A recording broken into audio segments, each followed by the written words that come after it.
হচ্ছে আমাদের কুমিল্লা সবাই ঐক্যবদ্ধ আছে, ইনশাল্লাহ সবাই দোয়া করবেন। আমরা রাস্তা দখল করেছি, রাস্তা মুক্ত করব না স্বাধীন হওয়ার আগ পর্যন্ত। স্বাধীন হলেই ইনশাল্লাহ আমরা ঘরে ফিরব। এই হচ্ছে আমাদের কুমিল্লা। যাই হোক, কুমিল্লার জন্য সবাই দোয়া করবেন।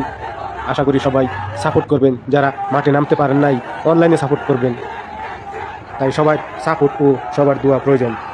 আমাদের জন্য দোয়া করবেন, আমরা যেন রাজপথ দখল করে দেশ স্বাধীন করতে পারি ইনশাল্লাহ। কুমিল্লা শুরু থেকেই রাস্তা দখল করে আছে, এখনও পর্যন্ত আমরা রাস্তা দখল করেই আছি। তবে অন্যান্য ডিস্ট্রিক্টের তুলনায় আমি মনে করি আমাদের কুমিল্লা অনেক এগিয়ে আছে। তাই সবার কাছে আবারও দোয়া চাই, সবাই আমাদের জন্য দোয়া করবেন। মা বোনেরা ও আমরা ছাত্ররা যেন একদম সুষ্ঠু মতে ঘরে ফিরতে পারি ইনশাল্লাহ। আমার কুমিল্লার পক্ষ থেকে আমাদের পাশে থাকার জন্য সবাইকে অসংখ্য ধন্যবাদ, এবং সবার কাছে ভিডিও ছড়িয়ে দিবেন, ফলো শেয়ার দিয়ে, যাতে সবাই আমাদের কুমিল্লাকে নিয়ে গর্ব করতে পারে ইনশাল্লাহ। আশা করি সবাই কাজটা করবেন।